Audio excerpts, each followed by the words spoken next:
네, 굿모닝입니다. 여러분 반갑습니다. 하루 잘 시작하고 계십니까? 네, 저는 가서 출력하고 또 국회 쪽에 가야 할 일이 있어가지고 또 그쪽 가야 되고요. 출력하고 뽑을 시간이 있을지 모르겠네. 근데 좀 뽑아야 됩니다. 큰일 나가지고.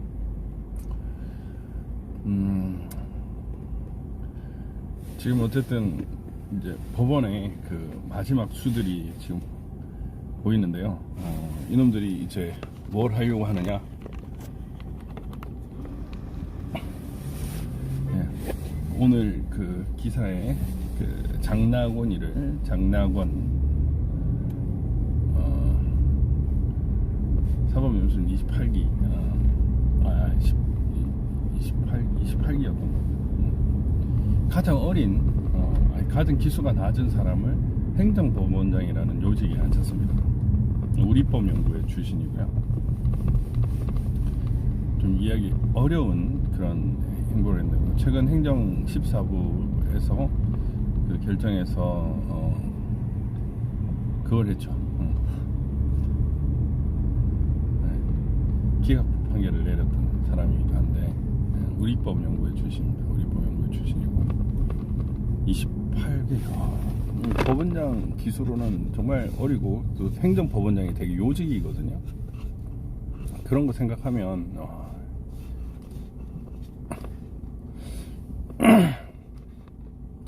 있을 수가 없는 그 결정을 한 것 같은데, 참 이걸 어떻게 봐야 되나 참 그런 생각이 들어요. 네.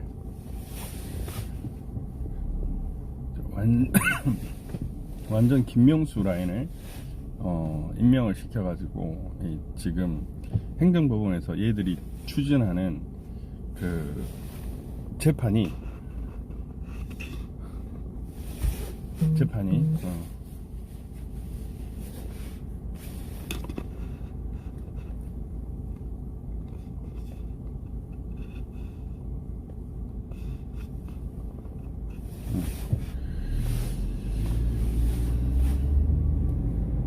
그 행정법원에서 이제 그 여러 이 문재인 정권과 좌파 정권의 정책이 이제 엎어지는 것을 보다 보니까 얘들이 이제 행정법원장을 자기 쪽 인사로 앉히면서 판사들에 대한 급제동을 하려고 하고 있습니다. 지금 이 패턴으로 가면 결국 이번 인사 때 행정법원에 배치하는 판사들도 상당히 좌파 성향이 강한 애들로 임명할 가능성이 큽니다.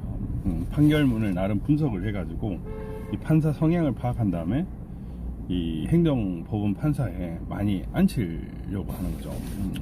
김명수가 이제 그간에는 중앙지법의 영장 전담이나 이제 형사 이쪽에 자기 쪽 사람들을 많이 심었거든요. 근데 어쨌든 그렇게 좌빨들이 많지는 않으니까 법원 내에서 우리가 신규 법관 임용 이런 식으로 해서 그런 사람들을 또 넣어가지고 또 요직에 배치할 수도 있을 것 같기도 하지만 지금 마지막 인사농단을 하고 있습니다. 이 참 이걸 어떻게 봐야 할지 화가 나는 거죠. 그동안 뭐 제가 말씀드렸다시피 헌법재판소는 사실 이미 좌파 재판관으로 딱 샀습니다. 아니면은 권력에 기생하고 눈치 보는 재판관, 이렇게 해서 어떤 식으로 해서 이제 정부의 어떤 시책이나 이런 것과 그 어긋나는 거는 다 기각하거나 재판을 그냥 묵혀버립니다. 그냥 한 1년, 2년, 3년, 4년 이렇게 그냥 묵혀버려요. 그래가지고 아예 판결을 못하게 안 해버립니다. 안 해버려. 그게 이제 현 그것의 성격이죠. 그래서 헌법재판소는 저는 뭐 약간 버렸습니다. 저는 개인적으로는 버렸습니다. 그건 사실 헌법소원이나 이런 거 하면 쇼라고 생각을 하는 거죠. 물론 그거 자체로 이제 국민들의 이목을 끌 수는 있으니까 뭐 그 자체도 나쁜 건 없는데, 만약에 헌법소원 달려면은 한 5장, 아니 3장 정도만 써가지고 이거 헌법 위반됩니다, 뭐 위침해입니다 이렇게만 써도 될 것 같아요. 뭐 헌재를 솔직히 개무시하고 싶습니다. 그동안 얘들이 한 거 뭐 어쨌든 박근혜 대통령 탄핵과 과정에서도 탄핵 결정 자체도 사실은 뭐 완전 엉터리였죠. 완전히 엉터리였고 법리하고는 전혀 맞지 않는 그 정치 재판이었는데 뭐 내부적으로 모르겠어요. 제가 직접 들은 아니어가지고 뭐 말하기는 좀 그런데 어쨌든 재판관하고 술을 뭐 마셨던 사람이 자기는 기각을 하고 싶었는데 촛불 때문에 뭐 무서워서 인용을 할 수밖에 없었다 이런 얘기를 하고 있습니다. 실제로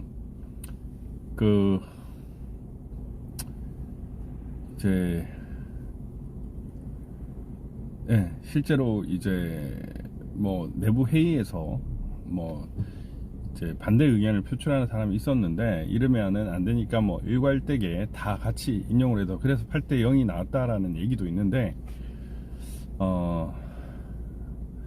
어쨌든 소신을 저버린 사람들이죠.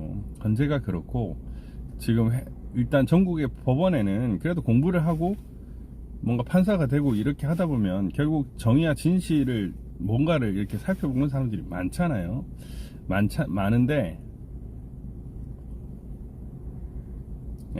정의와 진실을 살펴보는 사람들이 많은데 그러니까 소를 제기하고 뭐 신청을 제기하면 이 정부의 방향으로는 완전 다른 그런 결정을 내리기도 합니다. 실제로 작년에도 이제 집행정지 신청에서 소송 비용 상대방에 청구하는 그런 것들을 집회금지 사건이나 이런 데서는 인정받기 어려운데 작년에 저는 완전 승소를 했고 소송 비용도 서쪽 경찰서에 요구를 할 수 있는 그런 결정을 했죠. 그런 결정을 했고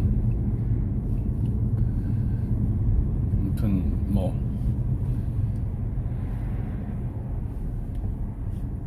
그런 판사들이 있기 때문에 그나마 대한민국이 그나마 이제 시민들이 숨도 조금은 쉴 수 있고 자유롭게 살아갈 수 있습니다. 네, 아니 제가 모르는 곳은 뭐 이런 방송도 안 하고 운전에 집중하는데 지금 뭐 맨날 가는 곳이고 출근길이고 그렇기 때문에 괜찮습니다. 네.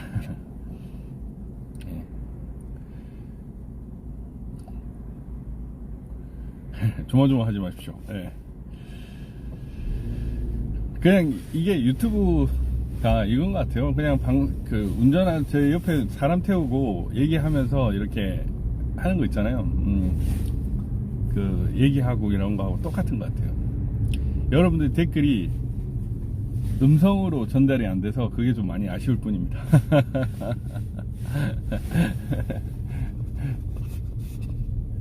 네. 지금 오늘 뭐 박하형 그 성남지청의 차장검사가 사표를 냈다고 하는데 그 이유가 결국 그 이재명과 관련된 성남FC 수사를 박은정 여러분 잘 알죠? 얼굴이 익숙한 아름답지는 않은 이렇게 말씀해서 죄송합니다. 사석이라면은 막 하고 싶은데 방송이다 보니까 그렇게 하고 싶네요. 이게 참 뭔가 엄청난 비리들이 있는 거죠. 도대체 왜 이런 인간들이 계속 있는지 이해가 안 되지만 정말 화가 납니다. 화가 나요.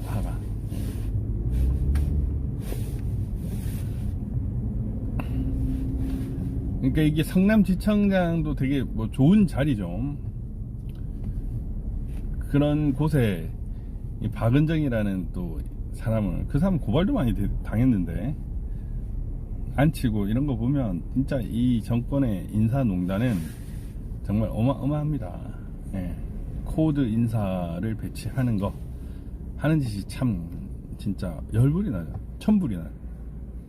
근데 되게 안타까운 것은 이번에 그 28기 앉히고 인천지방법원에도 의정부 지법 부장판사를 앉히고 그랬어요. 그리고 지금 장나권이를 행정법원장으로 앉히는 과정에서 보면 실제로 이제 법관 투표도 했다고 하는데, 법관 투표에서도 장나권이가 1등을 안 했다는 얘기가 있습니다. 그런데 이제 김명수가 그냥 자기 코드 인사라고 앉혔다라는 그런 의혹이 있어요.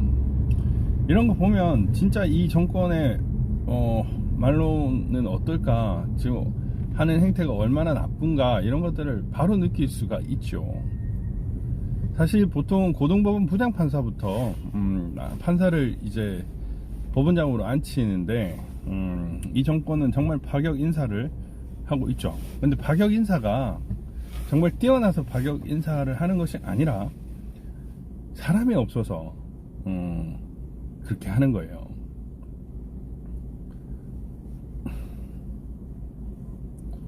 네, 감사합니다.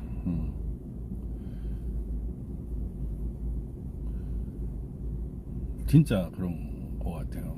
그런, 진짜. 사실 저는 좌파 정권을 싫어하는데 그 이유가 아마추어예요. 아마추어. 그리고 주변에 좋은 사람들이 없어요. 그냥 자기를 지지하고 자기를 따르는 사람들만 위주로 하다 보니까 충성도는 높을 수 있지만 실제로 능력이 없는 거예요. 능력이.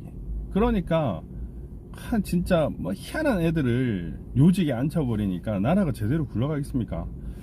그 의사결정 하나가 국민들한테 진짜 엄청난 영향을 미친, 정치하고 무관하게 살던 분들, 이번에 정치가 진짜 중요하다는 것을 문재인이한테 보면서 느끼죠. 문재인 정권 하에서, 문재인 강점기 하에서 우리는 그걸 실감을 하고 있습니다. 아마추어가, 진짜 능력도 없는 놈들이 요직을 차지를 하고 있으니까 나라가 개판이 되는 거예요. 그 집단의 순회가 뛰어나고 인재풀도 많은 사람들이 이걸 해야 돼요. 제가 해야 돼요. 근데 그렇지 못하니까 희한한 놈들을 쓰는 겁니다. 뭐 예를 들면은 이제 왜 갑자기 기술을 확 뛰어넘어 버릴까, 그런 것도 한번 고민을 해봐야 되는 이유가 사람이 없었어요. 사람이. 저 지금 행정법원에서 빵꾸가 나고 있는데 저거를 어떻게든 통제를 해야 되겠다. 판사 애들도 좀 배치를 하고 그 위에 또 이쪽 애들을 좀 해야 되지 않을까, 이런 생각을 하는 거예요. 제가 이번에 한홍규 판사가 부장판사죠. 조만간 이제 옷 벗고 변호사 될 것 같은데, 분명히 법원에서는 거의 전부 인용의 심증을 드러냈습니다. 이 완전히 말도 안 되는 방역 패스라는 게 드러났는데, 이게 좀 시간이 길어지면서 좀 달라진 거죠. 이야, 이거 뭐지? 야, 이거 뭐지? 이렇게 생각을 한 겁니다. 그래서 저는 좀 외압을 받지 않았을까, 이런 생각이 들어요. 그래서 극히 협소하게 줄어가지고 이제 뭐 마트 백화점과 청소년 방역 패스에 대해서 인용을 하는 부분으로 그쳤는데, 뭔가 연락이나 이런 것들을 좀 주고받았겠죠. 뭐 전화든 아니면은 뭐 누군가가 가서 얘기를 하든. 제가 이제 간절히 기다리면서 친구한테, 야, 지금 행정법원 그쪽 판사실 불 꺼졌는지 좀 확인 좀 해달라고 전화했던 거하고 똑같이 뭐 장나원이는 14부 있으니까 그 4부 재판부 가가지고 얘기할 수도 있겠죠. 뭐 한 판사 한 부장 이러면서 뭐 했을 수도 있죠. 그거는 모르는 일이지만, 뭐 같은 부장이니까 그렇게는 안 하겠지만은 어쨌든 아무튼 좀 그런 게 있습니다.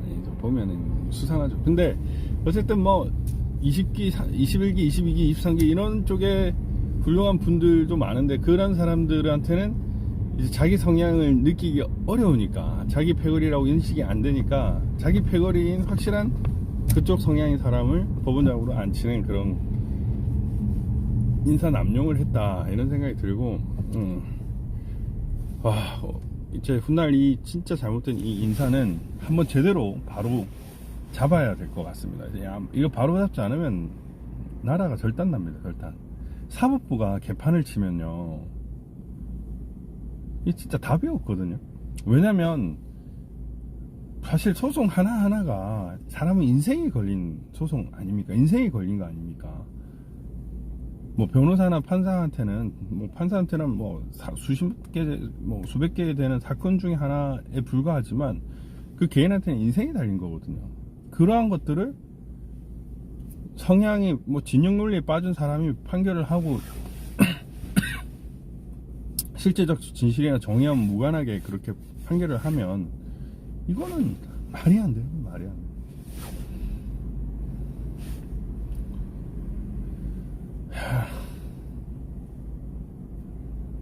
아무튼 진짜 이 인사농단을 하는 걸 보면은 무슨 짓을 할지 예측이 가죠. 이 정권이 아마 정권 교체가 안 된다 혹은 자기의 어떤 성향의 정권이 계속된다라고 판단하에 지금 이걸 유지를 하고 있는 것 같습니다. 저는 섬뜩할 것 같아요. 정권 교체가 만약에 된다. 그런데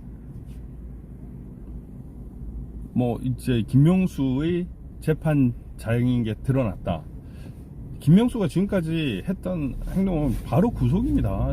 저 인간은 진짜 바로 구속 채울 수 있어요.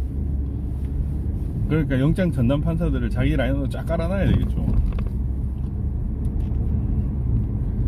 다 구속시켜야 돼요.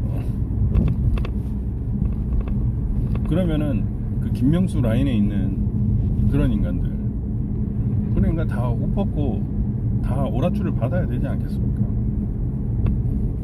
어떻게 이런 엄청난 조직을, 국가의 기관을 마지막으로 세우는 이 사법부를 이렇게 엉망진창으로 만들 수 있나? 진짜 화가 납니다. 박은정이는 성남지청장에 앉혀가지고 결국 한 짓이 성남 FC 수사를 막았다. 이게 가당키나 한 얘기입니까? 진짜 화가 납니다. 화가 나. 제가 어저께 어제 그거를 봤어요.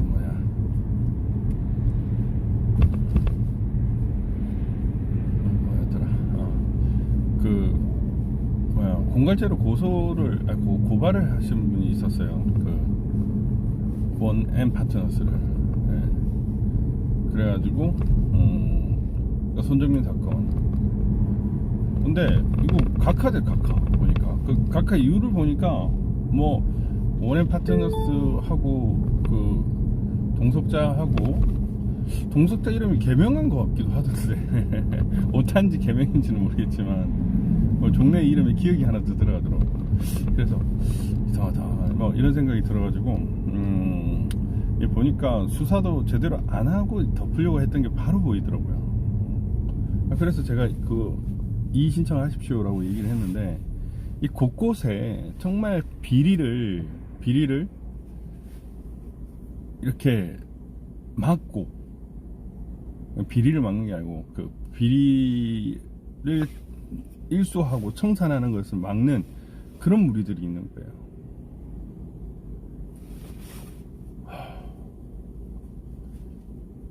진짜 화가 나는 거죠. 지금 보면 권력형 범죄 이런 것도 공수처가 관할 범죄가 이게 한정이 돼 있어요. 한정이 돼 있어가지고 대상도 한정이 돼 있고, 그래가지고 이게 공수처 고발 대상인가 보면 또 아닌 경우도 많고, 그다음에 검찰 고발 대상인가 볼 땐 검찰 고발 대상은 더 줄어들었어요. 경찰한테 수사권을 줘버렸기 때문에. 그래서 사실 오늘 같은 경우에도 이게 낙태 살인도 되죠. 사실은 살인도 되는 건데, 제가 일부러 일단 살인은 뺐습니다. 일단 상해하고 낙태 직권남용으로 하고, 수사기관 수사 과정에서 이제 공문서 허위 작성, 이런 허위 공문 작성이나 동행사죄, 그리고 위기에 의한 공무집행 방해 혐의가 인정되면은 그걸로 처벌해달라고 이제 썼는데, 그때도 이게 검찰청 관할이 안 되니까 골치가 아픈 거예요. 뭐 또 그런 것도 있습니다. 서울경찰청까지 멀잖아요. 이전에는 검찰청에 하면 검찰이 수사를 하든지 아니면은 이제 경찰로 송치를 하면 되는 거였는데, 지금은 이게 검찰청에서 이게 대상범죄가 아니라고 하면서 안 바뀌다. 그래서 좀 사다 보니까 이거는 뭐 임신부 16,000여 명에 대한 상해 살상이 이만한 대형 참사가 어디 있습니까? 세월호 그 사망자 관련도 사회적 참사, 뭐 대참사 이렇게 얘기를 했지만 13만 6천 명이 우리나라 9월 집계 기준, 작년 9월 집계 기준으로 임신부가 그 인부의 13만 6천 명인데 이 사람들에 대한 살상이 뭐 엄청난 대형 참사 아닙니까? 그래서 이건 대형 참사다. 그래서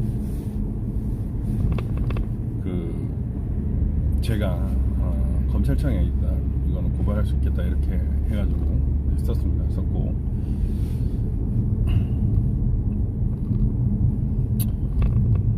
일단 이 수사권을 조정하고 공수처를 만들어 놓은 이유가 대형 부패 사건 쫙 모아야 할 사건을 쫙 흩어져 가지고 그걸 어떻게든 무마하고 이제 기각하고 불기소하고 막 불송치하고 이렇게 하려고 하는 거예요.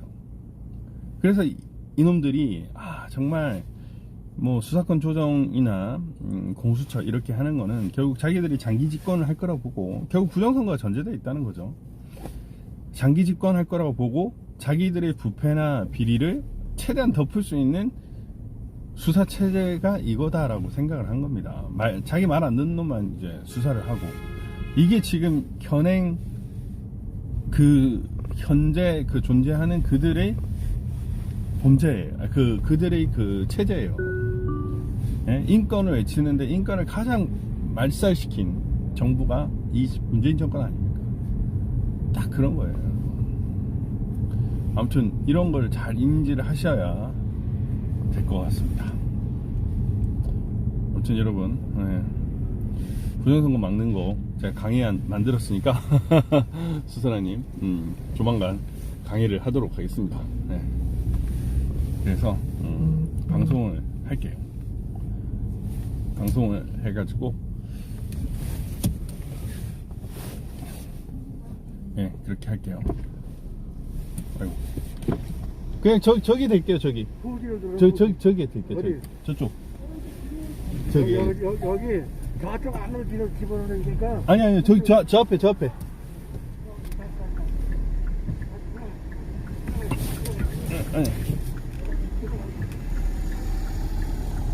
네.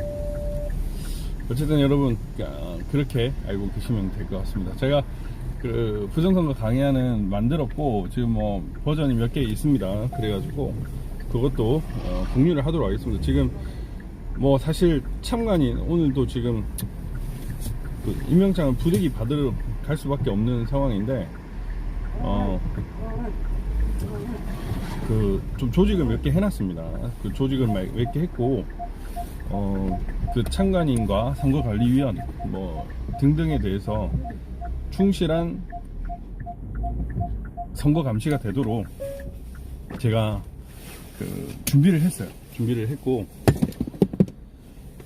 그것도 곧 추진할 겁니다. 화이팅! 여러분 좋은 하루 되십시오. 안녕. 또 의도 갈 때 튈지는 몰라요. 네.